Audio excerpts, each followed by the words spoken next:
Kids, in this video, we are going to learn about the northern plain. First of all, northern, towards north, and plain मतलब large area of flat land. तो north की तरफ जो land flat है उन areas को हमने दी northern plains कहा है. ओके किड्स, तो नॉर्दर्न प्लेन उन्हीं क्षेत्रों को हमने कहा है. अब आगे देखिए, यहाँ पर ध्यान से देखेंगे. Plain is very productive, fertile and rich in minerals. Rainfall heavy. Agriculture is main occupation. ये जो नॉर्दर्न प्लेन है ये बहुत फर्टाइल है, उपजाऊ है, जिसकी वजह से यहाँ पर खेती सबसे ज़्यादा होती है, एग्रीकल्चर सबसे ज़्यादा होती है और बारिश भी ज़्यादा होती है, जिसकी वजह से लोगों का मेन काम यहाँ पर एग्रीकल्चर है. बहुत फर्टाइल लैंड होती है, याद रखना, बहुत उपजाऊ होती है, इसलिए सबसे ज़्यादा खेती यहीं पर की जाती है नॉर्दर्न प्लेन्स में. अभी जो कलर्स पार्ट से जो स्टेट्स है ना, पंजाब, हरियाणा, उत्तर प्रदेश, दिल्ली, बिहार, राजस्थान, ये सारे आपके नॉर्दर्न प्लेन्स में आते हैं. ये एरियाज़ नॉर्दर्न प्लेन्स में आते हैं और यहाँ पर एग्रीकल्चर की जाती है. ठीक है बच्चों. The northern plain is also known as Indo Gangetic plain. The northern plains are located between the Himalaya in the north and the southern plateau. Southern यानी नीचे और हिमालय यानी ऊपर. हिमालय नॉर्थ एंड सदर्न नीचे, इन दोनों के मिड में हमारा northern plain I mean Indo Gangetic plain exist करती है.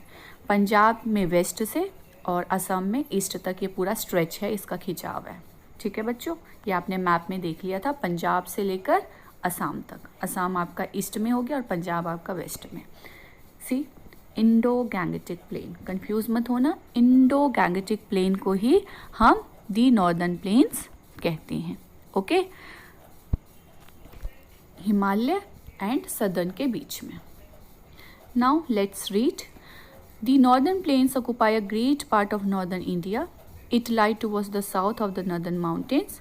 It is a flat and even land area stretching from Punjab in the west to Assam in the east. बता दिया मैंने आपको, फ्लैट लैंड है और